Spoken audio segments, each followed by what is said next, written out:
Driving from Mumbai to Baroda, tire noise from oversized trucks is a constant. The cacophony is almost ASMR-ish, lulling a driver into highway hypnosis. How many of them are riding on Ceat rubber, I wonder, as I leave the highway towards Halol, the site for Ceat's largest manufacturing facility. Halol itself is a small town. Population is less than 1 lakh for sure. Over the past decade or so, the town has emerged as an industrial complex housing the likes of MG Motor to JCB and Hero MotoCorp. But even before them, Ceat set up its plant in 2009.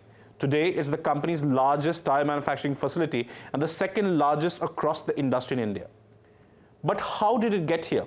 We'll get to that, but first, a history lesson. Ceat has Italian origins. The company was founded as the Electrical Cables and Allied Products of Turin. In 1958, the company was incorporated as Ceat Tyres of India. Over the course of the next few decades, the company changed hands several times, only to land into the RPG Group in 1982. In 1990, the company was renamed to just Ceat. Nearly 2 decades later, Ceat commissioned a greenfield project in Halol to cater to a country that was growing at double digits then. Since then, the plant has seen 3 expansions to account for 30% of Ceat's production capacity. The facility makes 5 lakh car radials and 1.2 lakh radials for trucks and buses in a month. Halol is the largest manufacturing plant at Ceat at this moment. We make truck bus radial and we make passenger car radial, both of which are growth segments for us. And it has still got to use a little bit of the capacity, but almost fully utilized, and roughly about 30% of our production capacity overall. Make no mistake, tire manufacturing is a capital-intensive enterprise.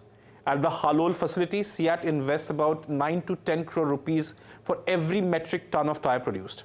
In a day, at least 20,000 tires are produced. The factory works round the clock. Capacity utilization then is at its maximum. According to CEO Arnab Banerjee, utilization is 100% for truck bus radials, which is why a new plant has been commissioned in Chennai, and about 80% for car radials. Tire manufacturing also comes at the expense of the environment. Tire manufacturing is an energy-intensive industry, thermal and electricity being the main energy sources, along with high levels of water consumption. Energy makes up nearly 30% of the operating cost of the Halol plant, more so because steam is used for curing of tires. At 6,000 tires per shift, that's a lot of gas.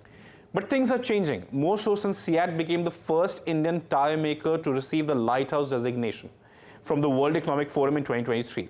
Here's CEO Arnab Banerjee talking more about it.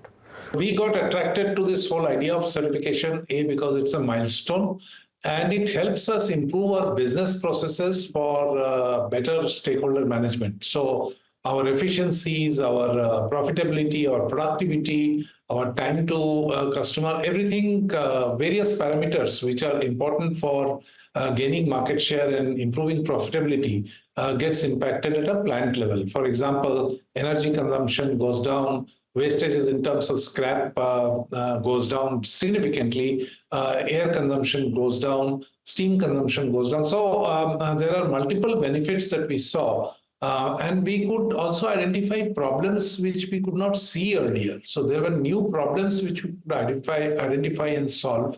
And it's a continuous process. So we are pretty excited that we went into this and got the certification. Truly, operational efficiencies have improved. Energy consumption has reduced by about 15%. Material yield has improved almost 40%.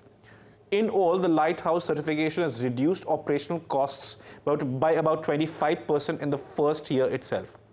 All of this, the impact of the Lighthouse designation, shows in the company's financials.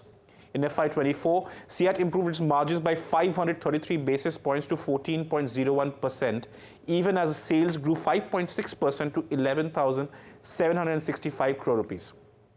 In the first quarter FY25, margin declined 120 basis points to 12%, primarily due to increase in commodity costs and higher marketing spends. Ceat is now looking at newer shores to prop up incremental growth. So our international business constitutes about 20% of our overall sales right now. That's a saliency. We would like this to go up to 25% of a growing pie over the next 2 to 3 years. And this would roughly entail doubling our exports in about 3 years' time. And this is a very big initiative that we had taken earlier. It's not that we are doing it today, and it's gathering momentum. It is margin accretive. That's one good thing about it, and it is net plus in terms of EBITDA percentage vis-a-vis the domestic sales. Number two, competing against the best of brands in various markets helps us improve our basic technology and design philosophy in the product in the market, which impacts all other markets in general. On the sustainability front, the company aims to reduce its carbon footprint by 50% by 2030. Here's Jayasankar Kuruppal, Senior Vice President of Manufacturing, on the company's sustainability goals. So our sustainability vision is to reduce the carbon footprint by 50% by year 2030. As far as manufacturing concerned, we have three major initiatives. One, how we'll reduce the total water consumption. Okay.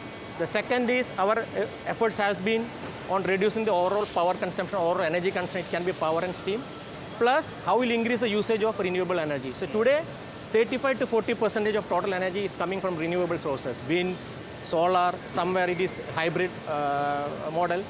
Also, we have been continuously working on reducing the overall consumption of, we could reduce the overall energy consumption by around 15% last 3 years. As far as water is concerned, we are looking at possibilities of eliminating water from the process. Okay. The process completely, in some processes, okay. The process is the last step where curing, we use a lot of water, steam for curing the tire. So we are finding out method to reduce the steam consumption, which will lead to the reduction of water consumption. So we are moving away from steam-based curing to nitrogen-based curing. So these are the major three initiatives as far as sustainability is concerned in manufacturing. So clearly, the Halol facility is crucial in Ceat's scheme of things, from their business to sustainability and global ambitions. The processes are becoming leaner, the output sharper, but as Ceat would like us to believe, it's only getting started on the road to become India's #1 tyre maker. There are miles to go, never mind the tyre noise.